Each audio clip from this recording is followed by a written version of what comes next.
Fun fact, when I first discovered Caravan Palace's existence as a group, it was in the summer of 2016, and it happened because I had listened to the Fall Out Boy cover, rendition, remix, whatever you want to call it, of the Ghostbusters theme for the new Ghostbusters movie, and it gave me a playlist of a bunch of electro swing music. Caravan just so happened to be on that list. However, at that point, their last album was Robot Face in 2015, so I listened to a whole bunch of Lone Digger, Human Leather Shoes for Crocodile Dandies, Russian, Wonderland, stuff like that, all before Wonderland became a meme on Musical.ly/TikTok.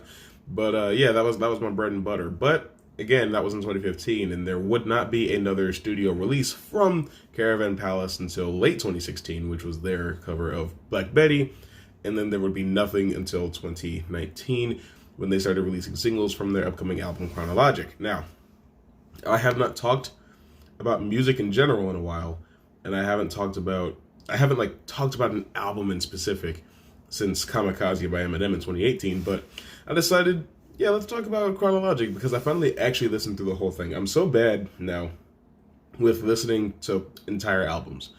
Like, when Humans by Gorillaz came out, I listened to that whole thing, but then when the Now Now came out, I listened to half of it, and then I still haven't heard the other half of the songs, and that came out in June 2018. But I figure, what better album to talk about than one that came out in August last year? I would hope that out of my many thousands of subscribers, that some of you would just want to watch the video.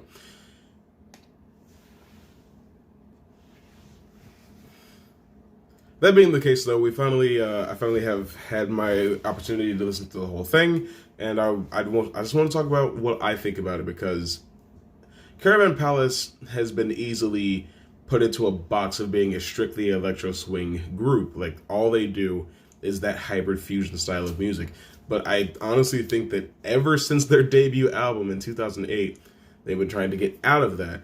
I mean, if you listen to Robot Face, well, I was going to say Wonderland. That's a bad example. Lone Digger, Wonderland. Hold on. Actually, let me pull up the track list of that song, of that album.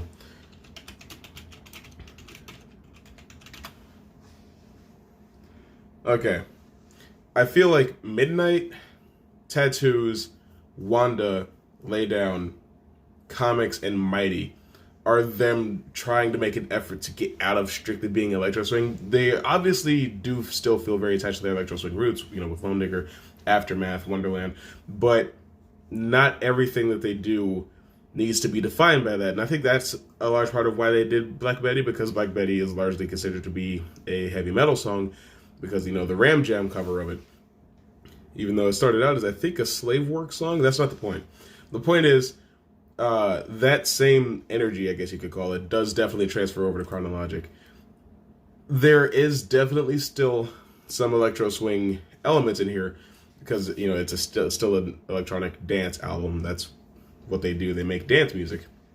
But I think some standouts are Miracle, Moonshine, and Supersonics. I think that those definitely stand out as trying to get away from the electro swing thing, especially because with Miracle being the first single to debut from this album, it was definitely, I was trying to get used to a new sound from Caravan Palace, because even myself, I had decided to box them into this little definition of what is electro swing, but they're just obviously trying to branch out past that, and I definitely respect that.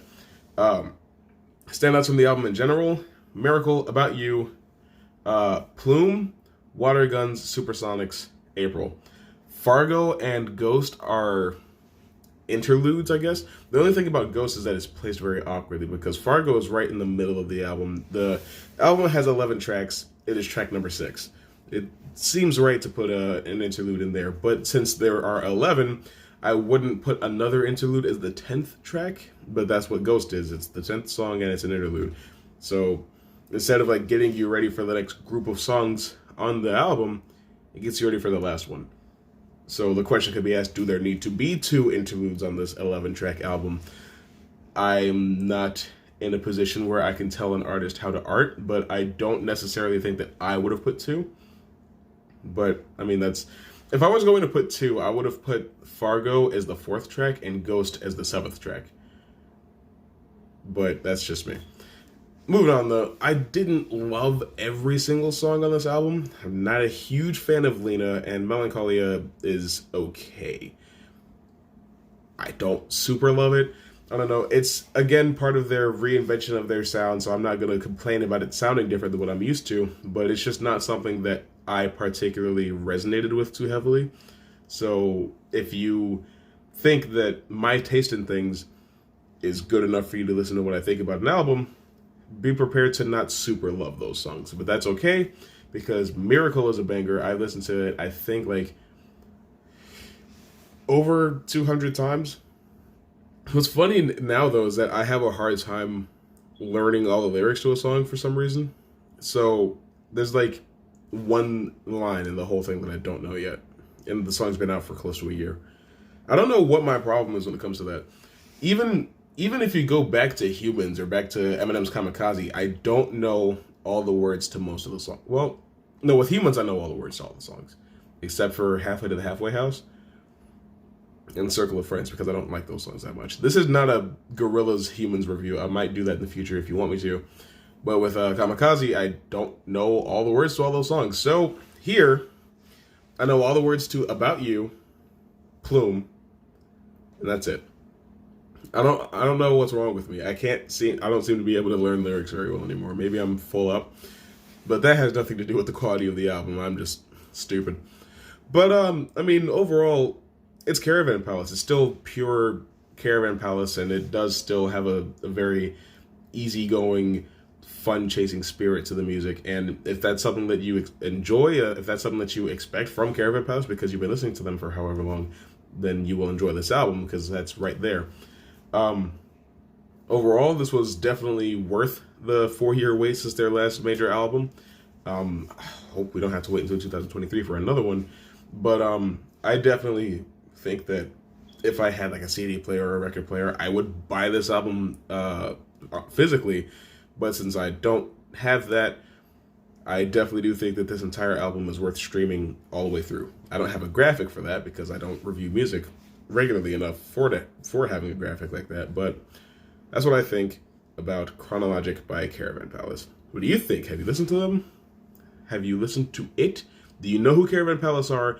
Do you know who I am? Do you know Joseph Joestar?